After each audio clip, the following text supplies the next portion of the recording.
허북의 주일 예배, 일부 주일 예배에 나오신 여러분을 모두 예수님의 이름으로 환영하고 축복합니다. 오늘은 2025년도 새해 첫 예배입니다. 옆 사람과 인사를 나누시겠습니다. 새해에도 하나님의 축복을 누리시기 바랍니다.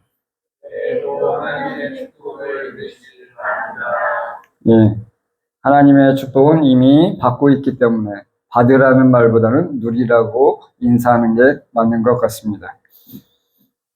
오늘은 설교 후에 성찬이 있습니다. 이따가 성찬 한다고 하면 요 앞으로 쭉 앉아주세요.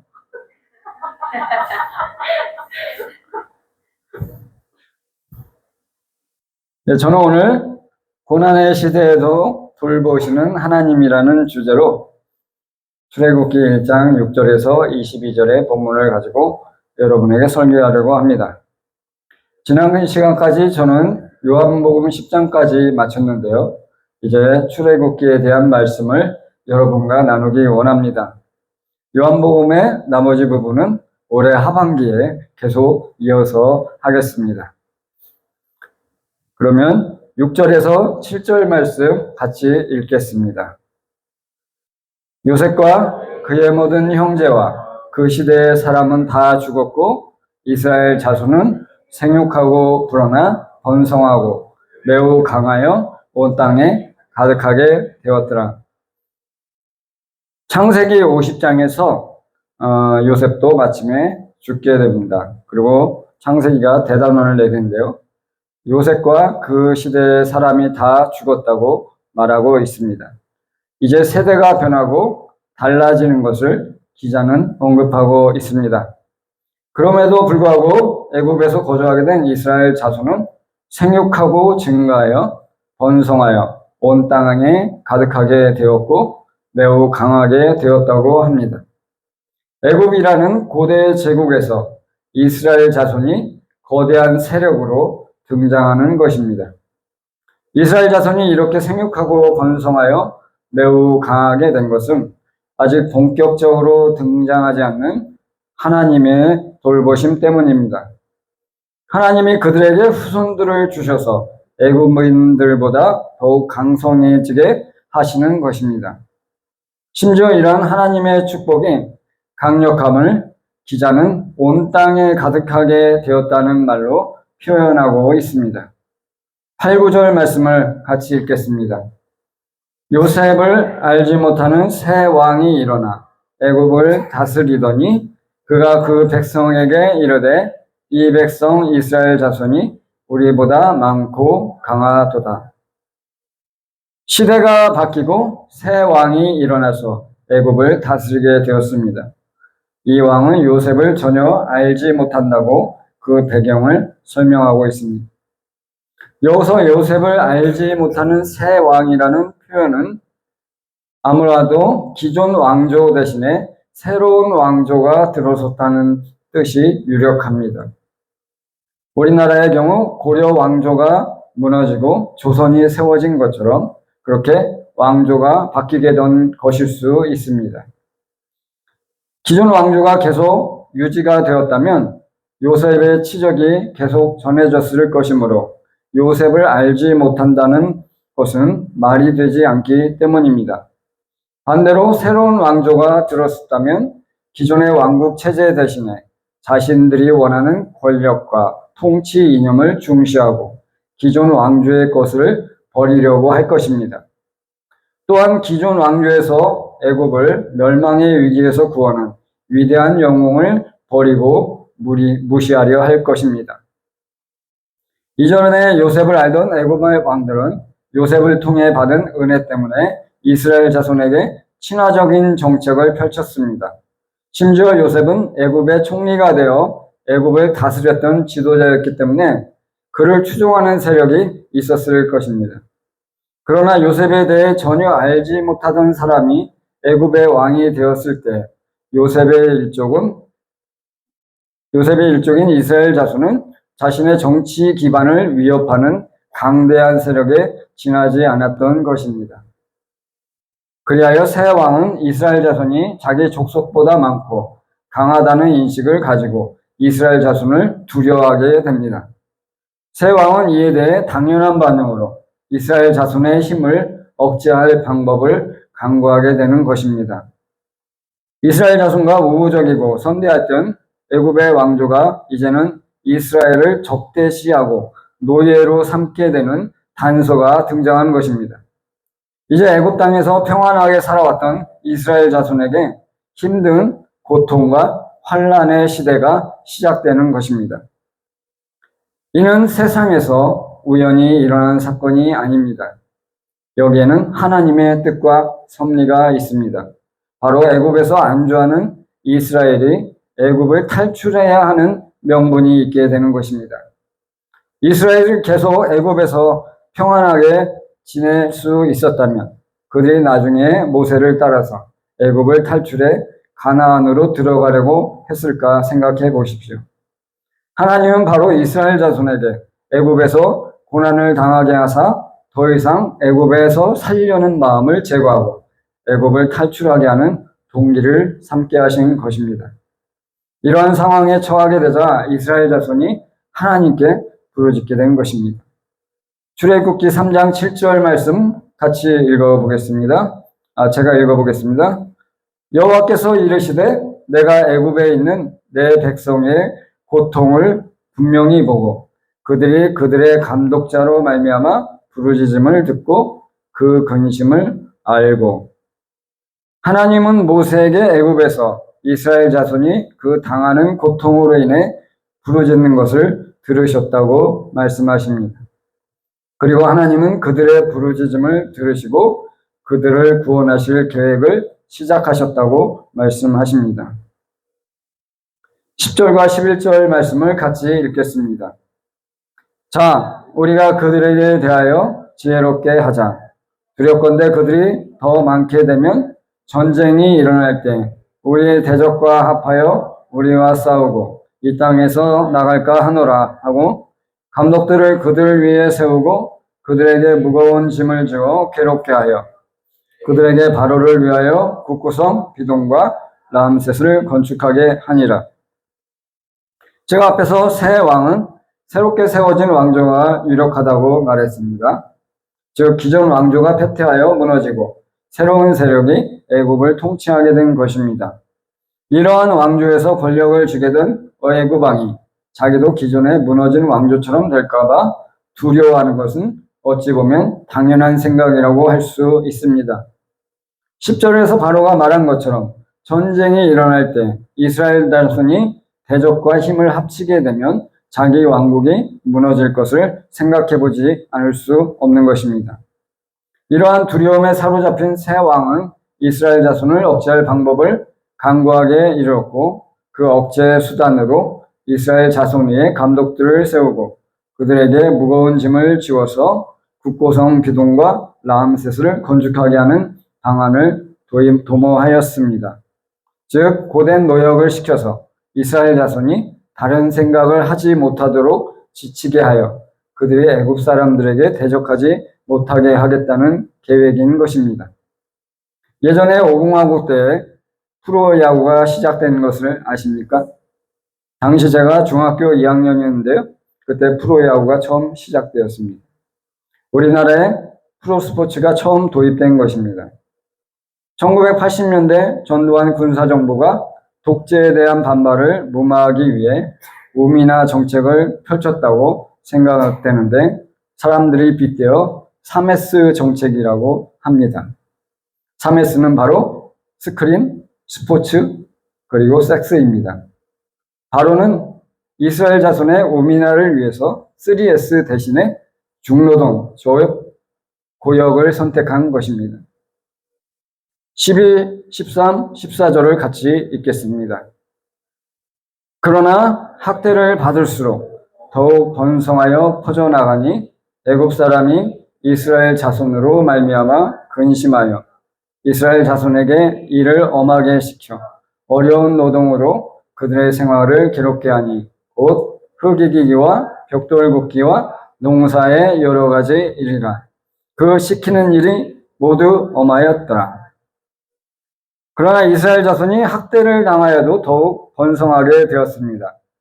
이는 이스라엘 자손이 더욱 그 수가 많아지고 강력해지는 것을 의미합니다. 이는 하나님이 그들을 축복하시고 보호하시기 때문입니다. 우리는 여기에서 하나님이 이스라엘의 조상인 아브라함에게 하신 약속이 생각나게 됩니다. 바로 창세기 12장에서 하나님이 아브라함을 부르실 때 하신 약속입니다. 또한 창세기 22장에서 아브라함의 믿음을 시험하신 후에 하신 약속이기도 합니다. 창세기 12장 2절 말씀을 제가 읽겠습니다. 내가 너로 큰 민족을 이루고 내게 복을 주어 내 이름을 창대하게 하리니 너는 복이 될지라. 창세기 22장 17절 말씀입니다. 내가 내게 큰 복을 주고 내 씨가 크게 번성하여 하늘의 별과 같고 바닷가의 모래와 같게 하리니 내 씨가 그 대적의 성문을 차지하리라. 하나님은 아브라함에게 하신 약속대로 이 애굽 땅에서 학대를 당하고 있는 이스라엘 자손에게 큰 민족을 이루어가고 계시는 것입니다.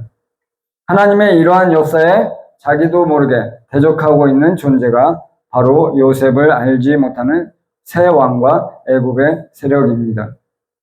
이스라엘 자손이 애굽에서 학대를 당하였지만 야곱과 함께 애굽에 들어간 사람이 70여 명이었다면 출애굽 당시에 이스라엘 자손의 숫자는 약 200만여 명으로 추산나고 있습니다. 하나님은 이스라엘에 대한 약속을 성실히 이행하셨고 이스라엘의 큰 민족을 이루어 나오게 된 것입니다. 이러한 정책이 효과를 보지 못하자 더욱 악독한 방법으로 이스라엘 자손을 괴롭힙니다. 이스라엘 자손에게 더욱 엄하게 일을 시켜서 어려운 노동을 하게 해서 흙 이기기와 벽돌 굽기와 여러 가지 농사일을 하도록 강제하였습니다. 우리가 알지만 이스라엘 자손은 목축업이 주된 일입니다. 이들에게 농사일을 시켰다는 것은 익숙하지 않은 일을 하게 하였다는 것입니다. 그러나 이것도 크게 효과를 보지 못한 것 같습니다. 왜냐하면 이제 새 왕은 직접적으로 이스라엘 자손의 번성을 억제할 방법을 펼치기 때문입니다. 15절, 16절 같이 읽겠습니다. 애굽 왕이 히브리 산파 시프라라 하는 사람과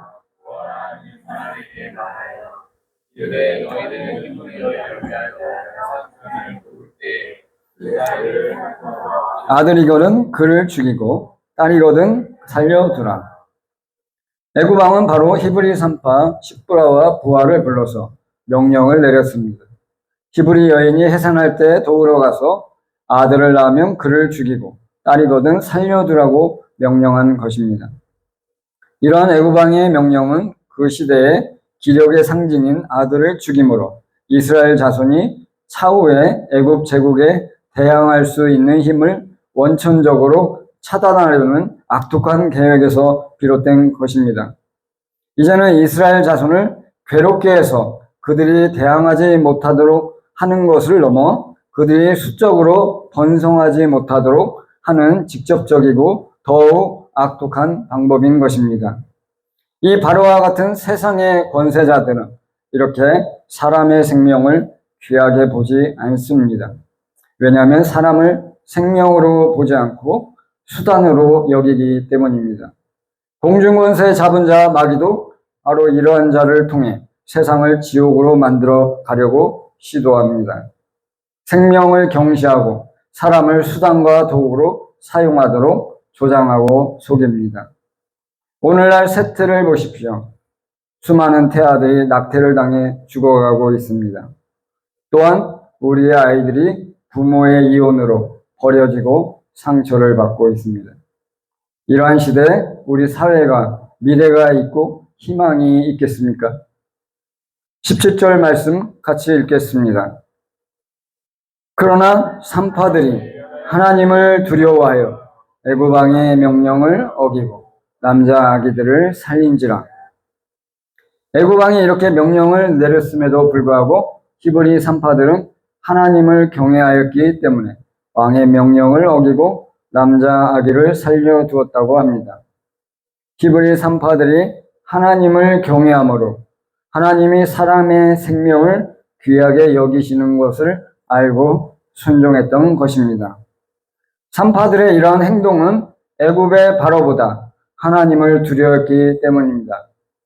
이들의 행동이 발각된다면 그들은 자기의 생명을 잃을 수도 있는 위험을 자초하는 것인데도 불구하고 그들은 이렇게 행동한 것입니다. 눈에 보이는 절대 권력보다 보이지 않는 하나님을 더욱 두려워한다는 것은 그만큼 어려운 일이고 그들에게 생명의 위협이 다가오게 하는 것입니다.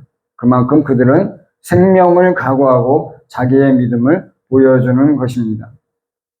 믿음이 없는 자는 하나님보다 세상의 왕을 더 두려워합니다. 하나님보다 지금 내가 다니는 회사의 사장이 두렵고 하나님보다 사람이 더 두렵다면 그만큼 내가 하나님을 신뢰하지 못하고 있다는 것입니다. 내가 마음으로 하나님보다 세상을 더 크고 무서운 존재로 생각하는 것입니다. 허브교회 성도 여러분, 오늘 이 산파들의 믿음을 여러분의 믿음으로 본받으시기를 축복합니다. 세상을 두려워하지 말고 오직 하나님만을 두려워하십시오. 그러면 하나님을 경외하는 자들을 도우시고 보호하실 것입니다. 하나님을 그 누구보다 그 무엇보다 두려워하는 사람은 세상에 두려울 것이 없습니다. 왜냐하면 내가 가장 두려워하는 것만 내가 신경 쓰면 되기 때문입니다. 히브리 산파들도 하나님만을 두려워했기 때문에 바로의 엄한 명령에도 굴복하지 않았던 것입니다. 18절, 19절 같이 읽겠습니다. 애굽 왕이 산파를 불러 그들에게 이르되 너희가 어찌하여 이같이 남자 아기들을 살렸느냐? 산파가 바로에게 대답하되 히브리 여인은 애굽 여인과 같지 아니하고 건장하여 산파가 그들에게 이르기 전에 해산하였더이다 하매. 히브리 산파들이 남자 아기를 죽이지 않고 살려두었다는 소식을 알게 된 애굽 왕이 산파들을 불러서 그들에게 왜 명령을 어겼는지 추궁합니다. 애굽 왕은 아마도 굉장히 분노한 상태로 산파들을 추궁했을 것이라고 생각됩니다. 왜냐하면 왕의 명령을 어긴다는 것은 왕을 무시하는 반역과 같은 죄에 해당하기 때문입니다. 히브리 산파는 바로의 추궁에 대해 지혜롭게 대답합니다. 현장의 상황을 상세하게 알 수 없는 것을 이용해서 왕에게 보고한 것입니다. 즉 히브리 여인은 애굽 여인과 같지 않아서 건장하여 산파가 도착하기 전에 히브리 여인이 이미 해산하였기 때문이라고 대답합니다. 이는 지금처럼 해산한 날을 병원에서 예약해서 준비하는 것이 아니라 산모에게 갑자기 상기가 와서 산파를 급히 부르는 것이기 때문에 가능한 대답입니다. 실제로 히브리 여인이 애굽 여인보다 건장했는지는 알 수 없습니다. 다만 산파들이 바로에게 어떻게 대답할지를 미리 생각해 놓은 것이라고 유추할 수 있습니다. 20절과 21절 말씀을 같이 읽겠습니다. 하나님이 그 산파들에게 은혜를 베푸시니 그 백성은 번성하고 매우 강해지니라. 그 산파들은 하나님을 경외하였으므로 하나님이 그들의 집안을 흥왕하게 하신지라. 하나님이 은혜를 베푸시니 백성이 번성하고 매우 강해져 갔습니다. 그리고 산파의 집안도 흥왕하게 되었다고 기자는 서술하고 있습니다. 하나님이 산파들에게 은혜를 베푸시고 그 집안을 흥왕하게 하신 것은 그들이 하나님을 경외하였기 때문이라고 말합니다. 드디어 출애굽기에서 하나님이 처음으로 등장합니다. 지금까지 하나님께서는 전혀 개입하지 않는 것처럼 생각되게 조용하셨는데 이제 하나님이 등장하며 은혜를 베풀어 주신다고 서술하고 있습니다. 역사의 뒤에 계셔서 섭리하셨던 하나님이 이제 역사의 현장으로 나타나시는 것을 상징하는 듯 합니다. 그런데 하나님이 산파들에게 은혜를 베푸셨는데 이스라엘 자손이 번성하고 강해졌다고 서술하고 있습니다. 이는 하나님이 산파들이 헛수고를 하지 않도록 아기를 출산하는 일에 열매를 거두게 하신다는 것입니다. 이는 또한 산파들이 이스라엘 자손과 공동체로 묶여 있음을 보여주는 표현이라 생각됩니다. 산파들에게 개인적인 복뿐만이 아니라 산파들에게 은혜를 베푸셨는데 이스라엘 공동체가 번성하고 강해졌다는 것입니다.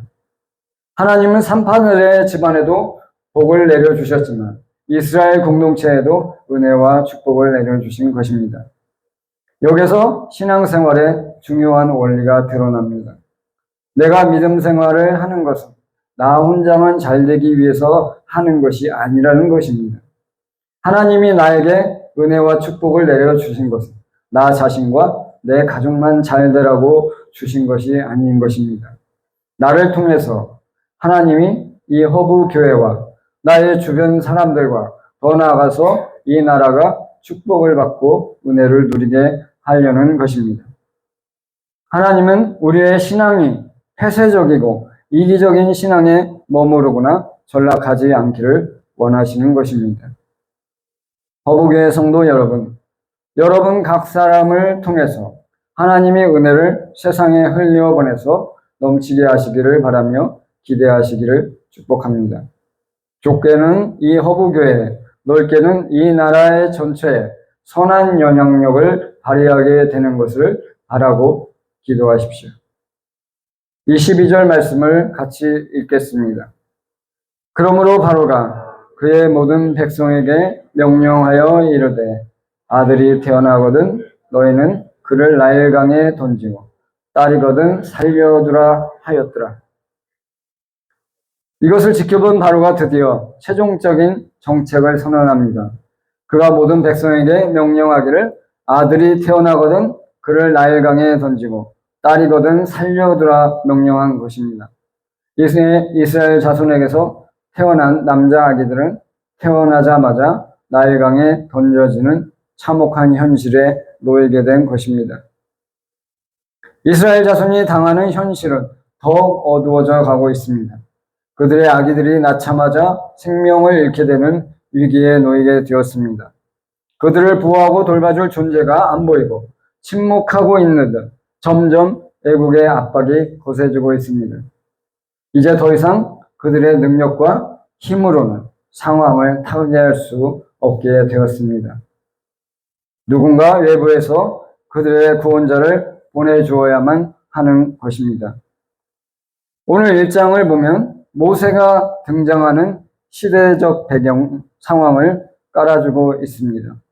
이 장에서 이제 아기 모세가 나일강에 버려지는 내용이 등장하는데 이는 1장에서 바로의 명령이 있었기 때문이라는 전제에 따른 것입니다.